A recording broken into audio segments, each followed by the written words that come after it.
as lutas desses outros, e a partir daí, então, a gente está junto, apoiando e tal. Então, é sempre uma perspectiva, assim, de buscar conhecimento, de refletir sobre a realidade e de viver experiências. Então, isso é muito interessante, né? Depois eu vim para o mestrado, e quando eu vim para o mestrado eu me liguei ao CEAMP, que é o setor de estudos e apoio aos movimentos populares, tá certo? E aí então, assim, nesse período que eu passei para o CEAMP, futuro membro do Estelar. ok?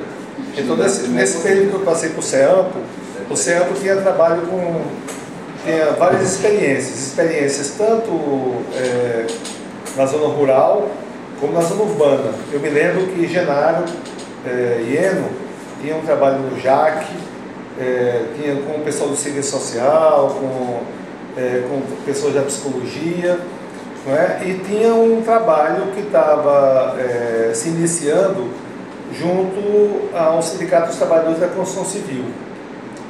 E coincidentemente, Zezinha, que é a minha companheira, já trabalhava desde 88 no Sindicato dos Trabalhadores da Construção Civil como uma espécie de administradora do sindicato. Ela fazia a parte de assessoria administrativa, financeira do sindicato, coisa que ela faz até hoje ainda, não é? E aí o CEAMPO se envolveu com o Sindicato dos Trabalhadores da Construção Civil, não é? Acho que na época era uma greve muito dura que eles tiveram, e a gente passou, e eu fui junto, até porque eu conheci o sindicato, conheci as pessoas do sindicato, depois, você conhece e tal, e nós fomos para lá. E eu passei então a fazer um trabalho também de assessoria no canteiro de obras para os trabalhadores, na parte de segurança, saúde e segurança do trabalho.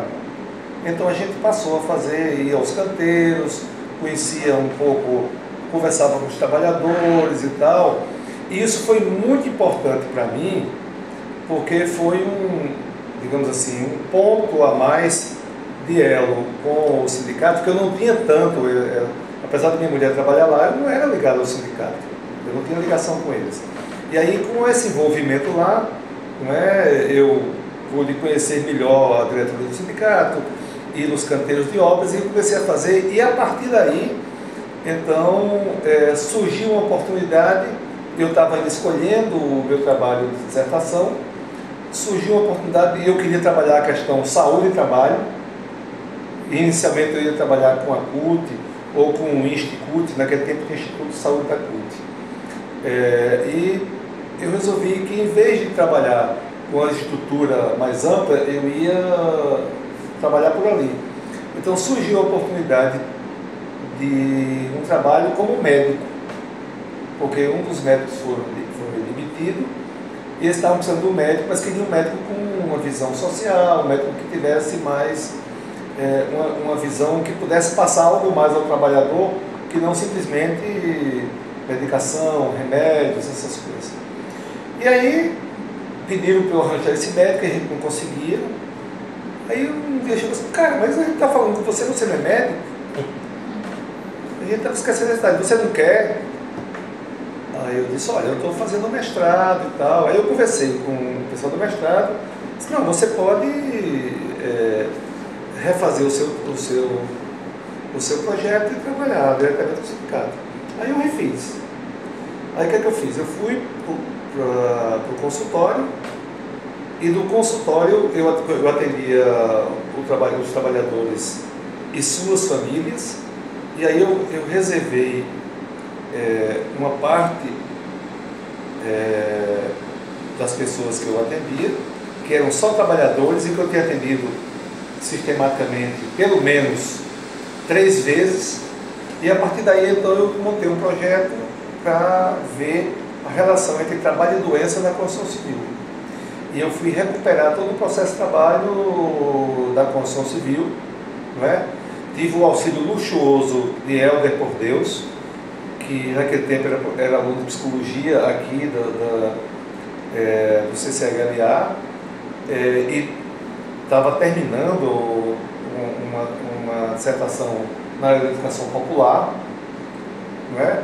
E a gente se entendeu muito bem, ele era do CEAP também, e a gente começou a desenhar o projeto junto aos canteiros, e aí eu atendia de manhã, aliás, à tarde, durante o dia eu atendia os trabalhadores, e à noite eu ia para o canteiro de obras. E a gente fazia rodas de conversa, e ia discutindo com eles as questões que vinham para o consultório, eu devolvia para eles fazerem junto comigo o nexo. Não é? Por que é que ele tem determinados sintomas? Por que é que ele chega lá com dores musculares? Por que é que chega lá com problemas na coluna? Por que é que ele chega lá com verminose? Então, eu ia trazendo aquilo que estava nos diagnósticos dos trabalhadores, e a gente ia destrinchando isso, fazendo uma relação com o processo de trabalho da construção civil. Por que é que está doendo o cotovelo? Por que é que dói o tendão de Aquiles? Tá certo? Por que é que eles não conseguem trabalhar? Por que é que o cara chega com o peito aberto e você descobre que ele, junto 2 caras ou 3 no máximo, descarregaram 4, 5 mil sacos de cimento numa carreta trucada?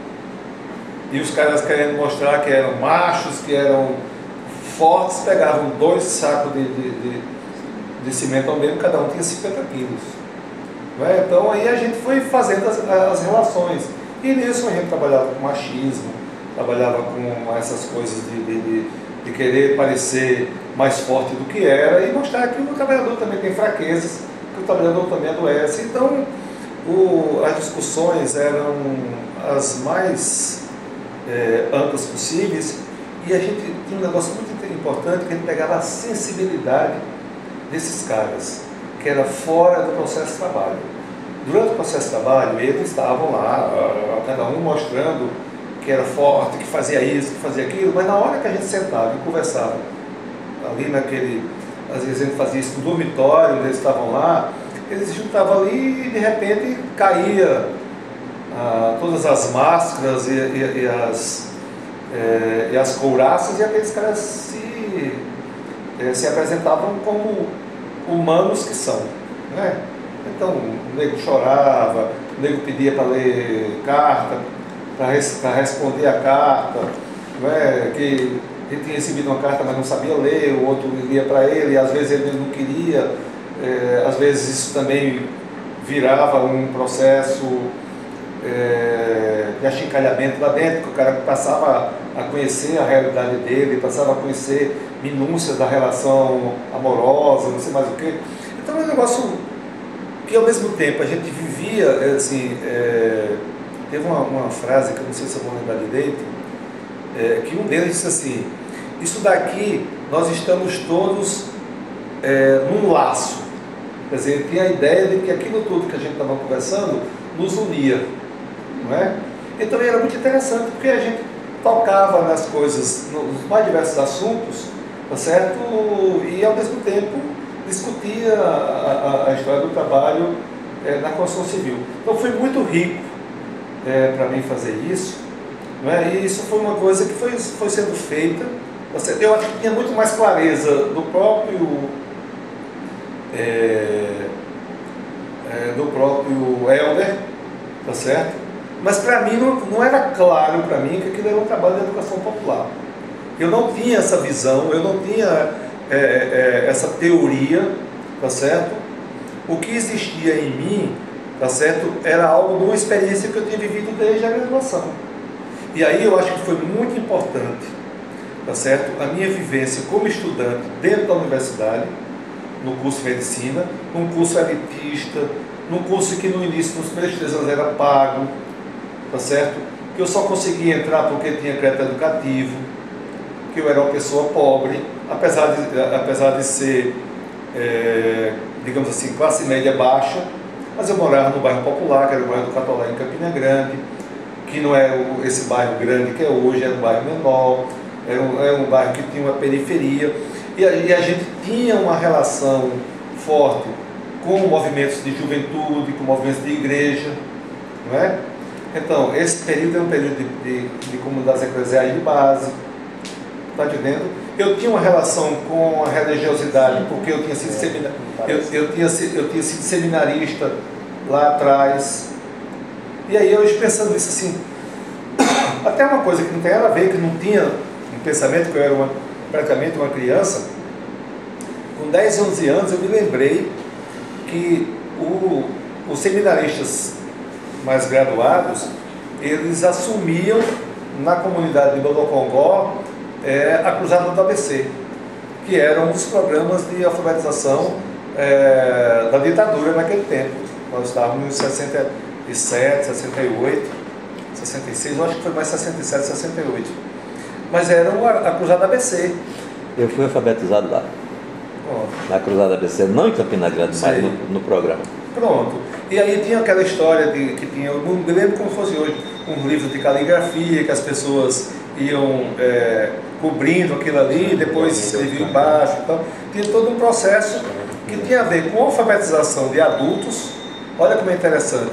E depois lá na frente, já do mestrado para o doutorado, eu vou me envolver com a alfabetização de adultos aqui dentro da universidade. Então tem algumas coisas que acontece como uma experiência que não era minha, era uma experiência que era desses meninos e que eu era um moleque curioso, eu ia para lá e as freiras que ajudavam no processo, talvez que coordenasse aquilo ali, deixavam a gente ficar por lá, porque a gente ajudava, era uma mesa como essa assim, que tinha várias pessoas da comunidade de Bodocongó, e aí eu ficava ali ajudando. Eu me lembro que tinha uns rapazes que eram amigos da gente, porque eram do mesmo seminário, esse negócio, e eu ajudava, eu ficava ali só sapeando. Não era uma coisa que eu trabalhasse naquilo, mas aquilo também foi uma experiência interessante, não é? Por quê? Porque estava envolvido ali uma coisa de você levar a alfabetização para pessoas pobres, para pessoas empobrecidas, para pessoas humildes e que não tiveram esse direito quando eram jovens, não é? Então, assim, isso aparece como um elemento. Não tinha eu nunca fiz nenhuma ligação. Foi a primeira vez que eu fiz alguma ligação que eu me lembrei hoje. Eu disse assim, os caras vão cobrar alguma coisa do Zé Peão, vão falar alguma coisa e tal. Aí eu me lembrei, porque quando eu estava no doutorado, a gente revisou todos os programas de alfabetização que aconteceram no Brasil desde o início do século passado. E aí, assim, quando falou da Cruzada ABC, para mim era uma coisa muito familiar, porque eu tinha vivido um pouco a experiência dos outros naquilo ali. Do mesmo jeito como quando Zezinha vier aqui, ela vai dizer que vivenciou o Mobral, não é? Porque ela foi alfabetizadora do Mobral, foi a primeira experiência dela, ela vai contar isso aqui. Então, veja, então isso foi muito interessante, porque tinha a ver com o movimento dos estudantes, e eu fazia parte de um pequeno grupo dentro da medicina, que era totalmente gauche na vida, tá certo? Que olhava a medicina de um outro jeito e queria um curso de medicina de outra forma. É tanto que a gente, a partir do primeiro ano, a gente brigou por 2 anos seguidos e conseguimos no terceiro ano que a UFPB encampasse o curso da Faculdade de Medicina de Campina Grande, que hoje é o curso de Medicina do Campus 2, que era o antigo Campus 2, que hoje é o FMG, o FCG, todo troncho. Então veja, foi interessante. E aí, o que é que foi interessante nesse momento? Eu vou voltar um pouco para ver como é importante a formação de um jovem.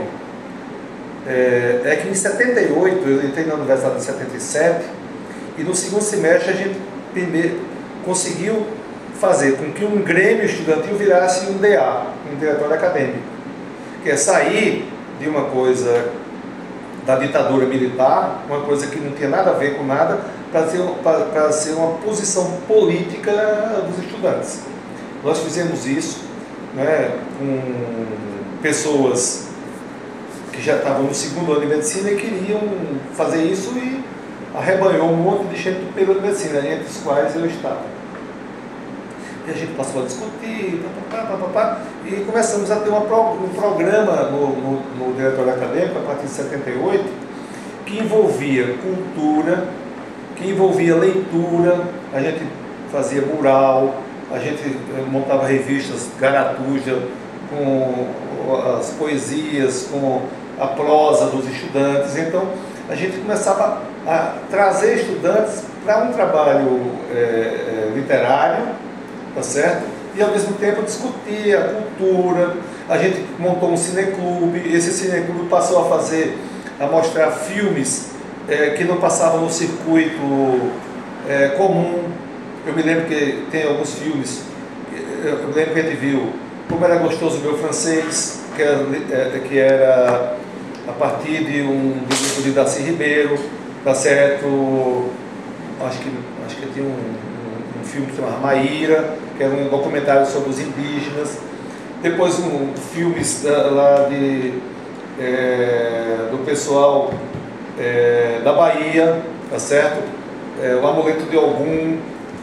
Depois a gente viu o Encoraçado Potequim, que era para mostrar um pouco o movimento russo.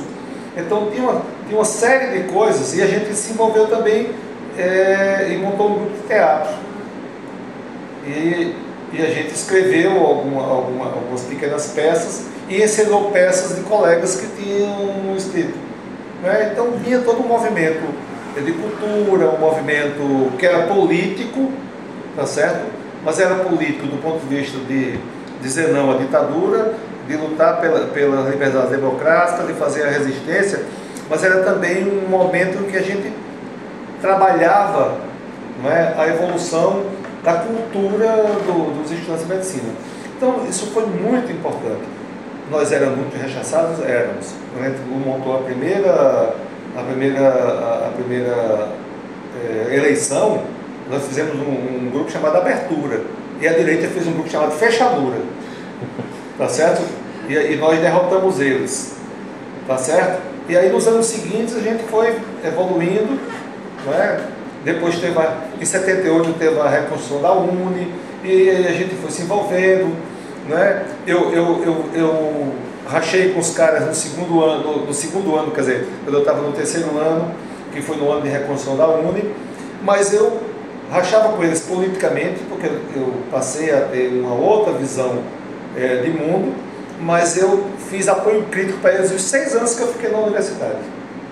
Não tinha outra saída, era votar neles, era trabalhar, era fazer uma composição com eles. E a gente discutia, no que é que a gente se separava? Se separava na visão internacional, porque eles eram muito ligados ao Partido Comunista. Eu nunca fui do Partido Comunista, nada contra o Partido Comunista, mas eu tinha uma outra coisa, e assim, eu não tinha partido, tá certo? E achava que o partido, às vezes, partia o movimento, entendeu? E assim, e naquele momento, o meu partido, digamos assim, era o Partido da Teologia da Libertação.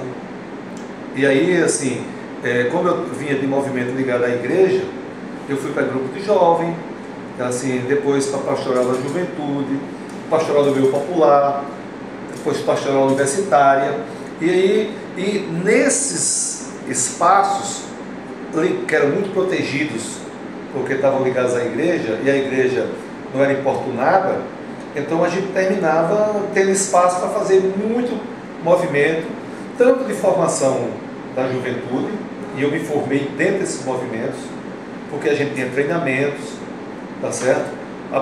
Mesmo que fosse a partir da visão de um determinado santo. Por exemplo, eu era da Juventude Franciscana, e a gente trabalhava na perspectiva do São Francisco de Assis. E os frades que apoiavam a gente na igreja de São Francisco, em Campina Grande, contavam a história do santo, não sei mais o quê, e a gente via o engajamento daquele santo nas causas dos empobrecidos, dos fracos, dos doentes, da natureza, então da ecologia. Todo mundo sabe que o São Francisco é um santo da ecologia. Então isso era muito importante, era muito interessante, e aqui lá a gente tinha pessoas que entravam na nossa formação, que a gente não viu muitas vezes, Mas, por exemplo, como a gente tem encontros no Jeriquiti, em Recife, por conta que eu era liderança de pastoral, a gente ia lá e a gente teve a oportunidade de conversar com Dom Helder, de conversar com Leonardo Boff, com Clodovis Boff, irmão de Leonardo, com Gustavo Gutierrez, que foi o grande, digamos assim, primeiro cara que escreveu a teoria para a teologia da libertação. E naquele tempo tinha uma igreja, uma parte da igreja que era minoritária, mas que era muito engajada, não é? E em 79 teve em Poeda a opção preferencial pelos pobres, não é? Então, toda a doutrina social da igreja a gente ia assumindo como alguma coisa que era muito importante para a gente movimentar a população. Nesse período, veja como são as coisas, muita coisa que a gente fez, a gente não tinha uma ligação teórica e não sabia, tá certo? Quando eu estava no doutorado,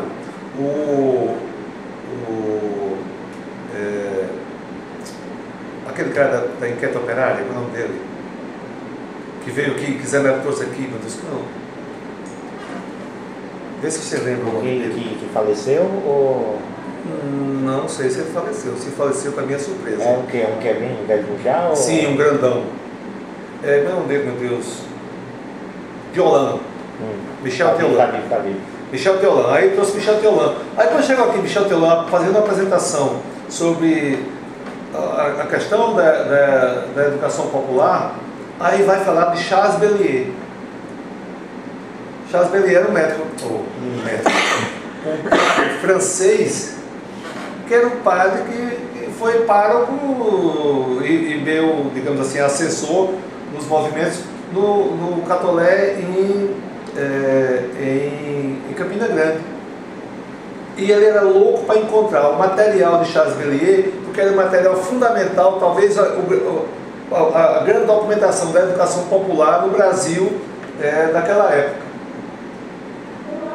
E eu não conhecia o padre Charles Bellier como alguém que trabalhasse essa perspectiva. Eu conhecia ele das comunidades eclesiásticas, da prática, da experiência, da visão. A gente comungava da mesma coisa, fazia as mesmas coisas juntos, mas eu não tinha uma perspectiva teórica da educação popular. Então, eu fazia as coisas da educação popular na prática, sem teoria. Por quê? Fazia o roliame disso tudo com o quê? Em 78 eu ganhei o primeiro livro de um amigo de movimento de juventude. Eu nunca vou esquecer esse cara. Ele era um cara da engenharia, que era Cássio, não vou lembrar o sobrenome dele aqui. Esse cara me deu um livro de Paulo Freire chamado Educação como Prática da Liberdade. Eu tenho até hoje esse livro lá em casa. Eu li esse livro de cabo a rabo, está entendendo? De frente para trás, de trás para frente. E foi uma inspiração das maiores que eu tive, isso aí em 1978. Então foi muito importante para mim conhecer Paulo Freire, eu digo assim, depois eu fui lá na frente conhecer, tive a oportunidade de 2 vezes estar junto com ele, mas assim, conhecer alguém refletindo sobre a realidade brasileira e pensando isso do ponto de vista da educação e propondo a essência do que o pessoal chama hoje, muita gente ainda chama, de método Paulo Freire, que não existe. Não existe um método Paulo Freire, existe uma filosofia freiriana, não é? Que trabalha a experiência das pessoas, a realidade das pessoas, não é? A partir de seus anseios, a partir das suas dúvidas, a partir não é?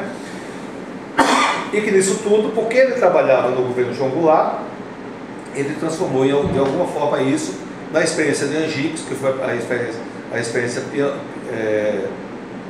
pioneira. Angicos? Foi Angicos. Angicos, é isso mesmo. Ali no Rio Grande do Norte. No Rio Grande do Norte. Isso. Antes, esse foi o grande projeto, a grande prática que ele... O chão também se aprende ali.